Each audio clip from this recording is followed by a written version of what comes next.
After Nick cleans up the tip of the scales, because it'll be very difficult when they get glued onto the tang, we get to work cleaning up the dust with isopropyl alcohol.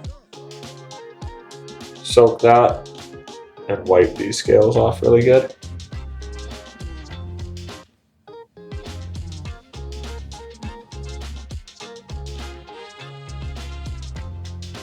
This is West Systems G-Flex. And honestly, it works awesome for knife handles, but if you need to epoxy anything that you want to stay, it does take 24 hours to fully cure. I think it takes like 3 hours or 4 hours until you can like unclamp it or whatever. There's no Ace Hardware or any hardware store 5 or 15 minute epoxy that is even comparable to that stuff. That's a whole nother level. So scuffed everything up.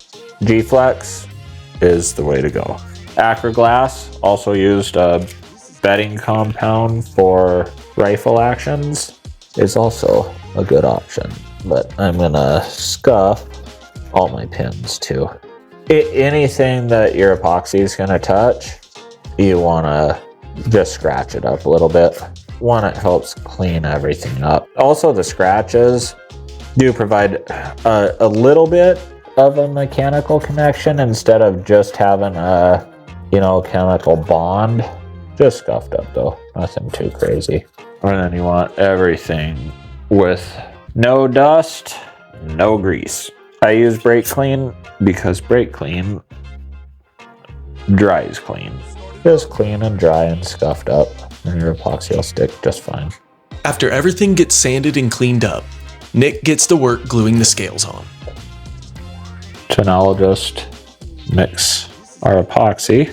So I cleaned all this off really good. We're gonna get a little bit of squeeze out at the front of the scale when we clamp this on, and I do not want that to stay stuck to my blade. Just a little bit of wax. I'm just gonna come up right off the front of the scale, which I just degreased everything, so the epoxy is gonna stick. I'm just gonna put a little bit of wax right at the front of the scale, so when we get our squeeze out, I can get it off real easy. There's a really light coat, and the epoxy will not stick to that. All we need to do there. Okay, I'll mix this up.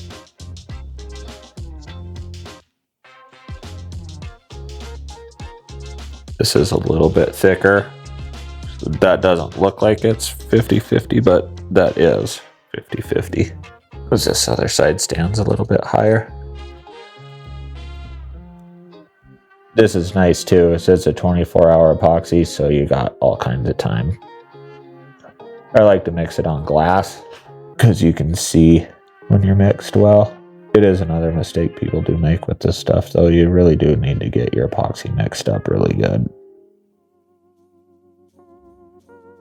As Piper joins us, Nick finishes mixing the epoxy. Then we'll just apply a thin coat, especially up towards the front, because you don't want to get a ton of squeeze out. But you do want it to squeeze out a little bit, because again, this is carbon steel, so you need a full seal at the front of your scale, or any amount of blood, moisture, whatever that can seep in there is going to cause you problems. So you do need to make sure that you do have squeeze out all the way around it, just not excessive, because it's messy. Just making sure we get it down into those holes really good, making sure all our little epoxy pockets are full.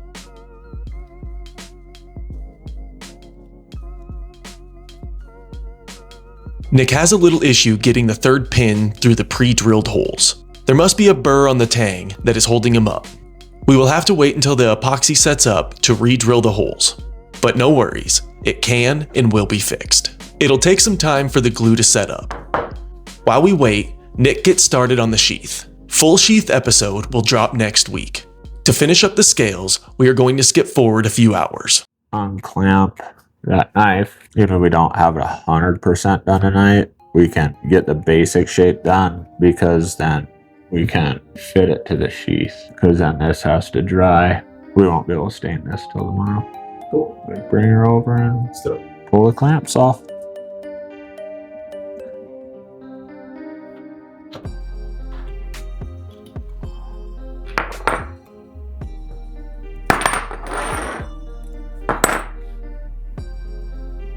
It looks like a knife. Back to the grinder.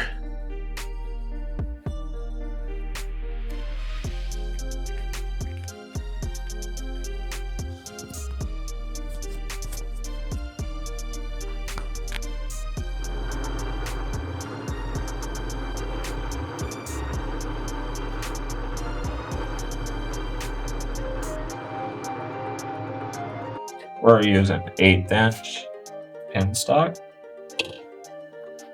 So instead of running an 1/8 inch drill bit, I'm gonna run a number 30 drill bit. Number 30 is just very, very, very slightly bigger than an 1/8, and it allows just a little bit of room for epoxy on your pins. Actually, I'm gonna flush these up real quick.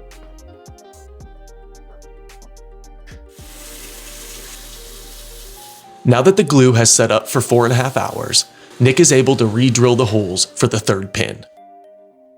But because we only had one afternoon to film, we decided to shape the handle instead of setting the third pin because we would have to wait for the glue to dry. Nick will set the third pin and stain the sheath tomorrow, finishing the knife.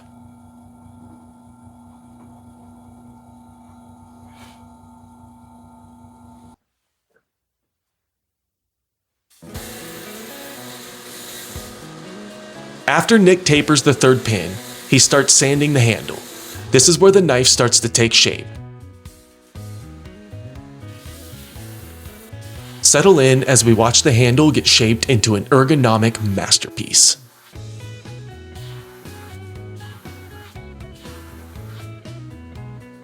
You want to be really careful not to overheat your tang when you're grinding on these. Now you've got your epoxy set and your fingers aren't on the steel here, so you can accidentally get this too hot, burn your epoxy out. All I'm looking for right now is clean steel to my scales, and I'm not quite there yet. Well,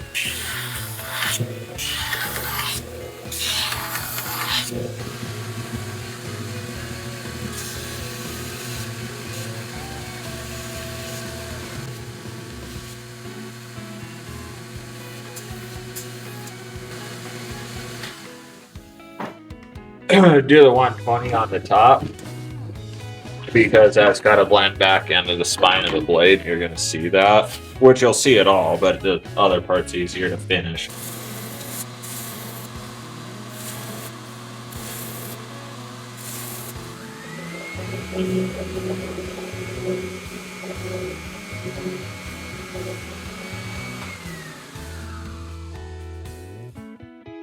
So now the scales are flush all the way around the tank. Now we can start shaping the scales out how we want them. We'll just do a definitely more function over form. It'll still look good, you know, but I'm not gonna do crazy crispy lines or anything in the handle to make it look really cool or whatever. It'll still look nice, but I want it to feel really good. As Nick sands the handle, let me take a moment to talk about our custom knife giveaway. The knife in this video is being given away soon, so don't miss your opportunity to sign up. There will be a link at the end of the video that will direct you to an easy to follow sign up form. Subscribe to KAMPwild Adventures on YouTube, Instagram, and TikTok for 1 entry per platform. Up to 3 entries per person. Must be a citizen of the United States and 18 years or older to enter. Thank you, and let's get back to the action.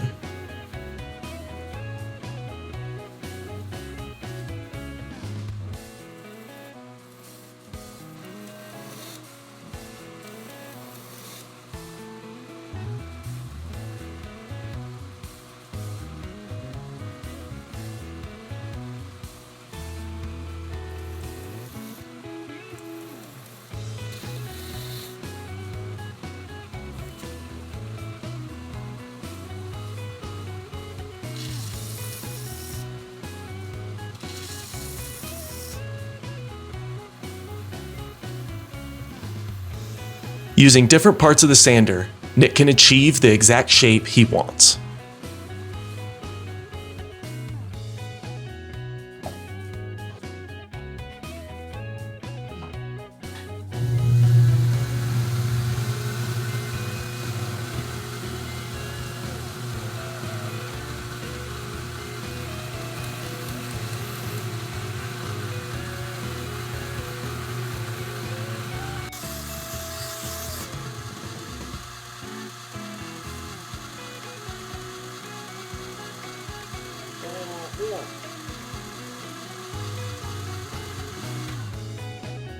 Oh, that's incredible. Like it? Yeah, that's perfect. Well, I think it's gonna be fucking sweet. Yeah.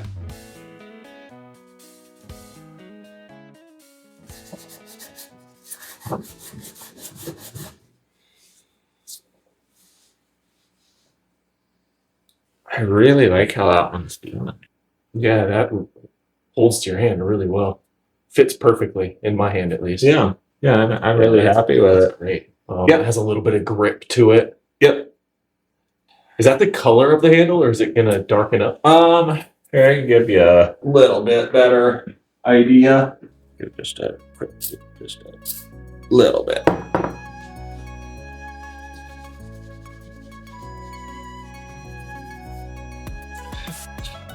It'll change a little bit more. The finer you finish it, kind of the darker it'll be. Obviously, I gotta get that rear pin in there because I had a little mishap. But it's really not. That's kind of the general gist of what it'll be. The finishing touches and get the sheath on it or built for it. Yeah. That's cool. We do have to wet fit this for the sheath. I'm gonna wash my hands so I don't get all this stuff all over that leather. And then we'll fit that real quick.